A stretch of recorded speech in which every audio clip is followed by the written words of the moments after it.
frontier is defined as uncharted territory by land or ocean.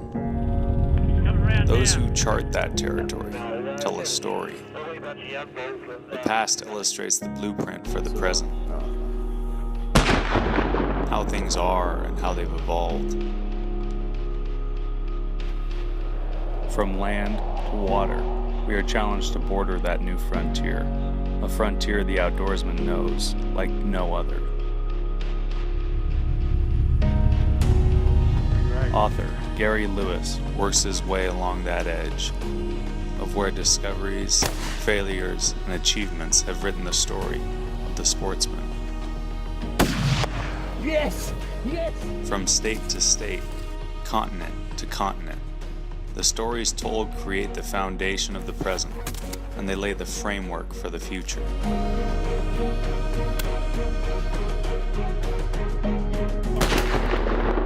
Through the muzzle fire and on the stone are stories from the edge. Water is the most important thing as far as Indians are concerned, 'cause that's life. The past is written, the present is here, and this is Frontier Unlimited.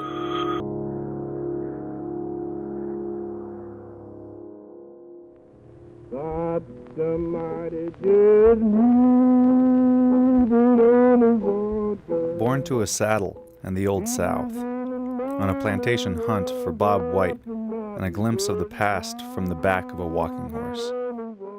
People don't hunt like they used to. Used to, people hunted at night, they hunted fox, they hunted cats, coons, and everything else. Back in the early days, the country was full of sharecroppers. And they farmed, they didn't farm clean. They left plenty of cover. They had chickens and stuff at home. And they go out and shoot the possums and coons to eat them. And the fox come up to catch the chicken, they killed them. The hawks came in to catch the chickens, they'd shoot them. Wasn't as much chemical back then. It was pretty much a manual labor to farm. You used the hoe and the shovel and whatever you had to do instead of chemicals. But they always had pea patches and stuff around the house, and it was plenty of feed for the food. No one answered our knock. Brian Smith turned the knob and we stepped into the quiet living room. Quiet voices drifted from the kitchen. All right, Georgie. And smells, fried quail, beans, cabbage, and pecan pie. Bless the meal before us, bless our hunt tomorrow. Amen. For dinner tonight we had quail, crowder peas, cornbread, cabbage, pecan pie. I think that's it. It just wasn't my day. Bessie sat on a stool in front of the kitchen sink, and Georgia Ann leaned against the counter shredding walnuts for cookies.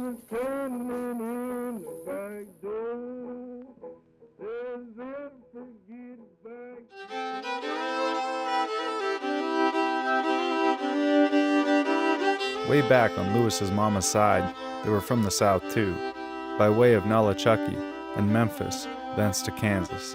Now here he was with Wighart Vandergripe, a professional hunter from the other South, South Africa. I was born in the house my mother died in Hatchetown. We didn't have deer then. About the only thing we had was possums, coons, squirrels, stuff like that, but no deer, no turkey. Brian Smith. Brian Smith, how you do, sir? All right, how you doing? The whole country burned off in the springtime. If you can do one thing for wildlife, that's what they always say is burn off. We had driven out of Birmingham 3 hours before and found our way onto a narrow back road to a town called Hatchachubby, where Don and Maybelle Dixon run Dixieland Plantation. I was born for this, Smith said, and shoved the L.C. Smith double gun into the scabbard and turned the plantation horse in a circle. In the morning, Lewis and crew didn't spend a lot of time getting to know Dixon or the horse handler, Dan Nelson. Instead, they patted their horses' necks, promised they'd treat him right, tightened stirrups, and swung into the saddle. Shall I go?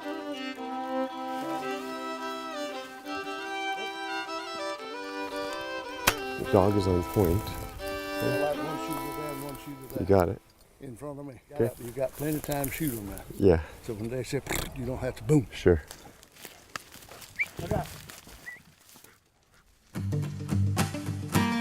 They rode into the pine trees. Ahead of them, Bob, a 9-year-old English pointer, quivered with excitement. As he cut back and forth, Lewis watched the horses. Right there.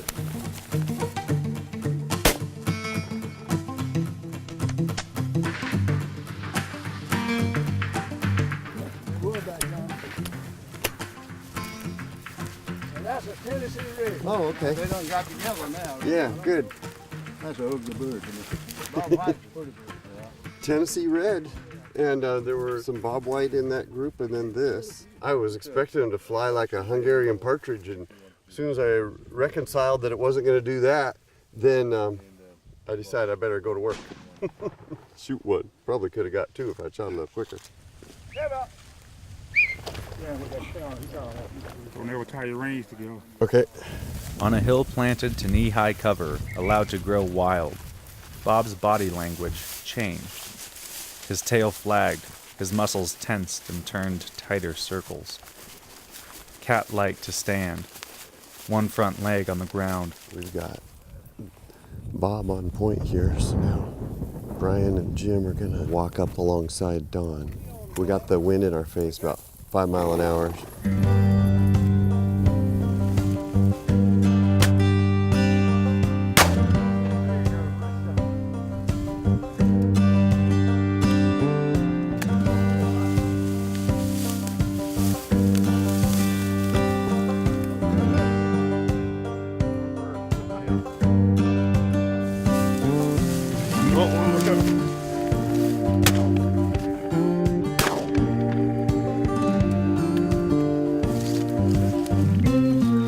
She got that one. Is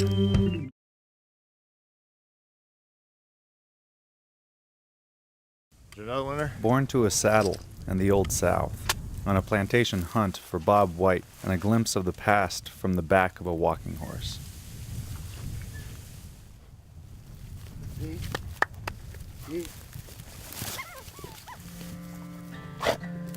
Hey, this is a Bob White Quail. It's the classical bird of the southern plantation. Shot with a L.C. Smith side-by-side shotgun made in 1922. The L.C. Smith is the only side-lock shotgun ever produced by a U.S. manufacturer. They love acorn. They eat pottage peas. They eat weed seed, eat insects, grass, about anything they can get. But most wild animals, deer, turkey, and everything, they prefer acorn over everything. Bob's just gone on point here. We're gonna walk in. We've got this little strip of cover here, and there's gotta be birds here. About 5 mile an hour wind. Just perfect conditions. Here we go. Lewis and crew would be on horseback until Bob or the other dogs caught a scent. When you walk away from the horses and the other guys, you just remember, okay, I'm not shooting behind me. They're right there. I've got the sun marked. I'm not gonna shoot into the sun either. So I've really got a window about like this. And these birds, the first two, they were in my window. Oh, there.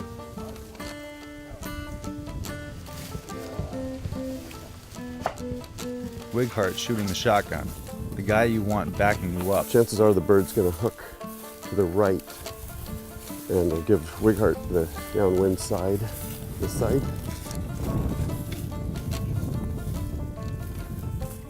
Right there, right there. And it didn't go to the downwind side, it went to the upwind side.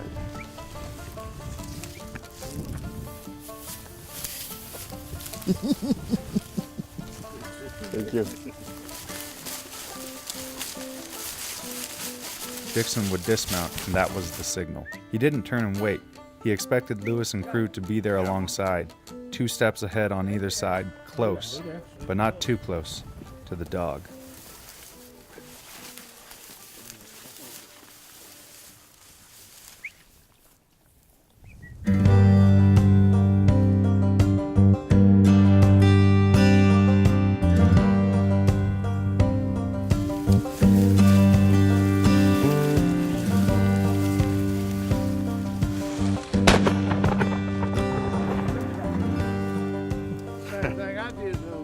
Oh yeah, not good.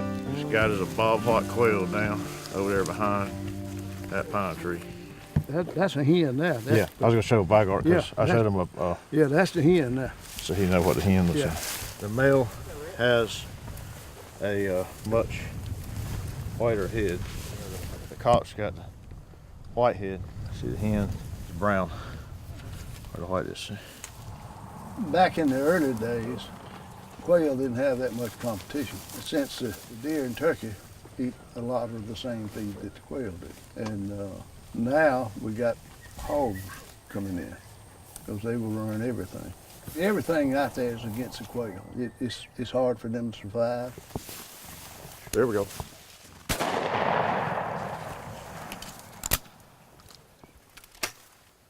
There we go, right there.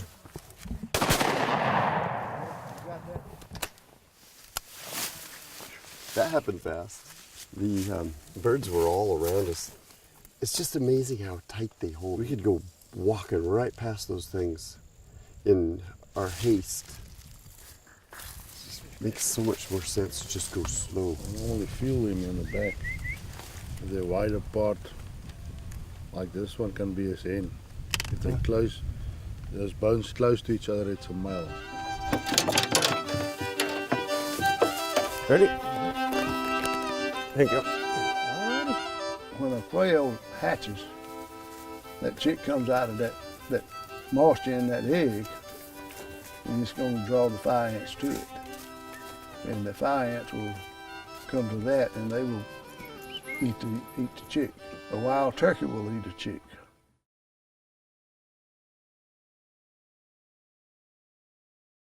We had driven out of Birmingham 3 hours before and found our way onto a narrow back road. I think that was a double there, Bryce.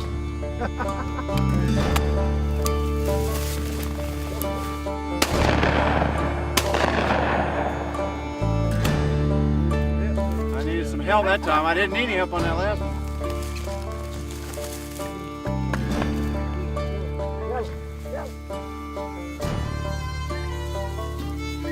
All the studies they've done on the quail, snakes eat quail eggs, it's coon, owls, and it's just a lot of predators at it give the quail a hard time.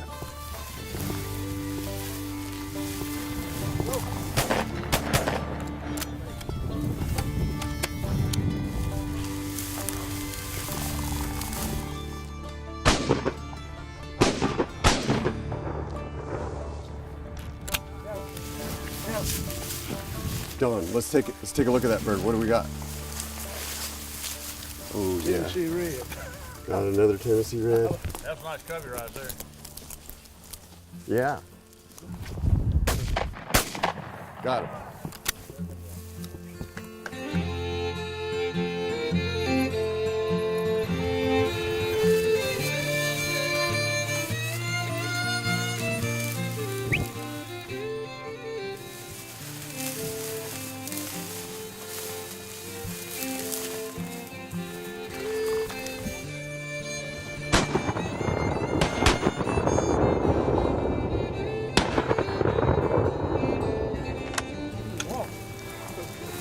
Me, you come back. I've got two this time. Yeah, good. I got one. Come on.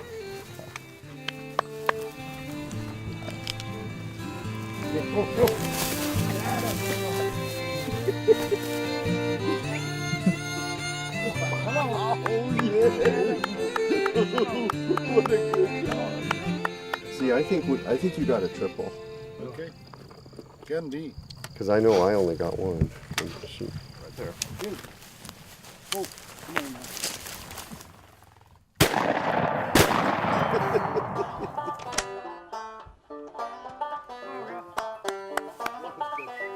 Another Tennessee red, scratcher of the dirt, eater of the seeds, Yeah. and a tough little bird. This is a female. What you're feeling is that there's bones that are wide enough apart where they can lay an egg. Yes. Yeah. And then the males is much closer to each other. I think maybe you got a triple. It looks like Several years ago, they brought coyotes in to run. These fox hunters did. They just multiplied, and they're real plentiful now.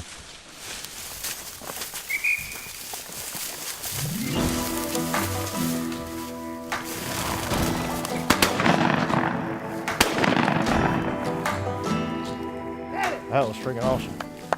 That was a nice little cover. As the sun was kind of in my eyes, so the first shot, couldn't really see the bird. The bird came down this lane out of the sun, and I was able to get a longer shot on it.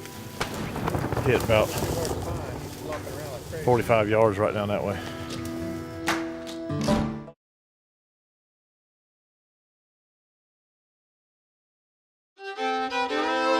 We had driven out of Birmingham 3 hours before and found our way onto a narrow back road to a town called Hatchachubby, where Don and Maybelle Dixon run Dixieland Plantation. Trust your heart and trust your dog.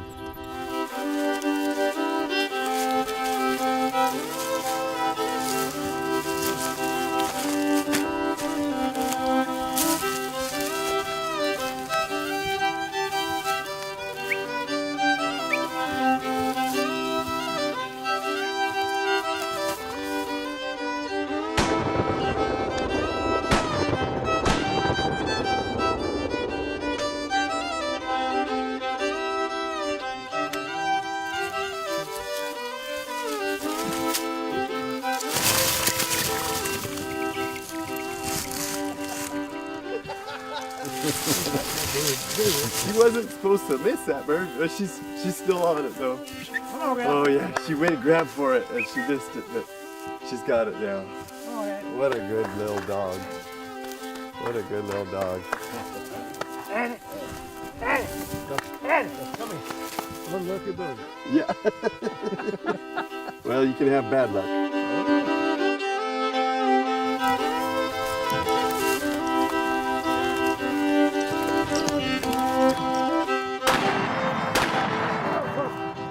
It was hard through them trees.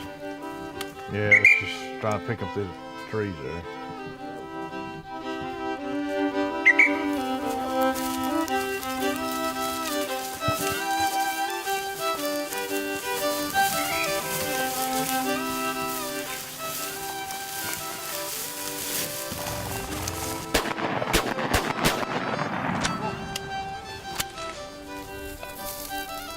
I reckon he's closer.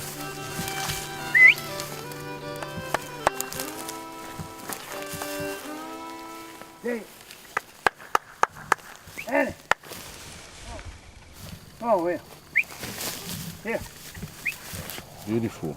This was a little bit lighter.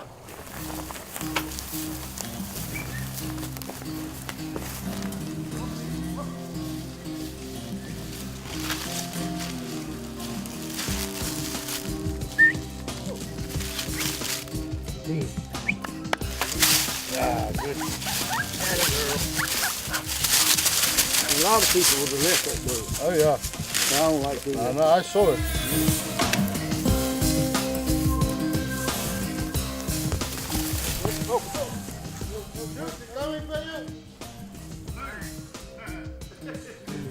Well, that's about as good an outcome as we could hope for.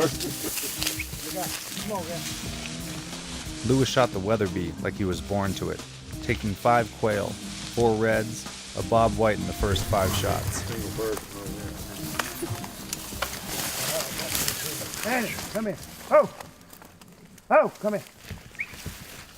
Oh. Get him.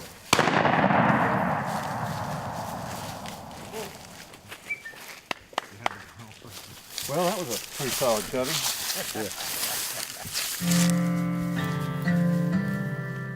Each time the dog pointed and held tight, Dixon would dismount, and that was the signal. He didn't turn and wait. He expected Lewis and crew to be there alongside, 2 steps ahead on either side, close, but not too close, to the dog. This was the land of the Creek Indians, and then Frenchmen who left France because they weren't welcome there anymore. It was the land where the Cherokees walked away from in tears. It was the land we were born to. Our daddies, their daddies before them. I can't believe they sit so tight. Unbelievable. Yeah, and that one, we went over it. Yes, it was in the open, it's like an open patch in the middle of it.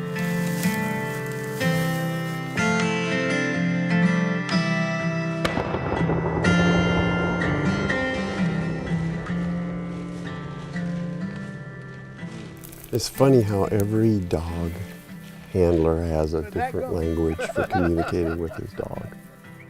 And it's never quite the same. We read all these books and we watch the videos, but everybody kind of develops their own little language, a way of communicating with their dogs. It's really fun. A day in the saddle gives time to think. Lewis wondered what brought him across the continent. It wasn't a ride, a strawberry roan named Bert, to sit in a saddle, to walk up on a pointing dog named Bob or Della or Annie.